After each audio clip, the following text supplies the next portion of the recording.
இங்க ஒரு பெரிய மலை ரொம்ப டயர்டா இருக்குதுன்னு கண்ணை மூடி தூங்குது. அது தூங்கும் போது பல வருஷம் ஓடி கிளைமேட் மாறிக்கிட்டே இருக்குது. இதனால அந்த பெரிய மலை கொஞ்சம் கொஞ்சமா குட்டியா மாறி அது மேல ஒரே ஒரு மரம் மட்டும்தான் இருக்குது.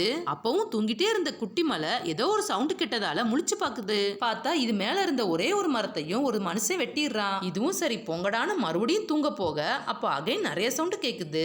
என்னன்னு பார்த்தா அங்க வீடு கட்டுறதுக்காக மரத்தை வெட்டிட்டு இருக்காங்க.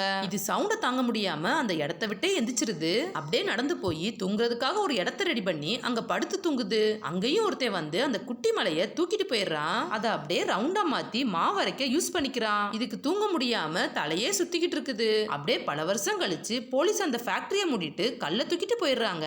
அதை உடைச்சு பாலா மாத்தி பீரங்கி குண்டுல போட்டு எதிரிகளோட கப்பல் அடிச்சு உடைக்கிறாங்க. இதனால அந்த கல்லு கடலுக்குள்ள விழுந்து தண்ணியோட சேர்ந்து கரை ஒதுங்குது. அப்படியே தூங்குறதுக்காக இடத்த தேடிக்கிட்டு ஒவ்வொரு இடமா மாறி உடஞ்சு உடஞ்சு குட்டியா மாறிக்கிட்டு இருக்குது. கடைசியில குட்டி தூசியா மாறி கடற்கரை ஓரத்துல போய் விழுகுது. அங்கேயாச்சும் தூங்கலாம்னு பார்த்தா அங்க இருக்கிற மணலையும் எடுத்துட்டு போறாங்க. அதை உருக்கி சேட்டலைட்டோட பாகமா செஞ்சு விண்வெளிக்கே அனுப்புறாங்க. அப்போ அந்த சேட்டலைட் விண்கல்ல மோதி எரிஞ்சுக்கிட்டே மார்ஸ்ல போய் விழுந்துருது. அங்க பல வருஷம் கழிச்சு இது அகைன் பெரிய மலையா மாறுது. இப்ப இதை டிஸ்டர்ப் பண்ண யாருமே இல்லைன்னு தெரிஞ்சதும் நிம்மதியா பெருமூச்சு விட்டுட்டு ஹாப்பியா தூங்குது.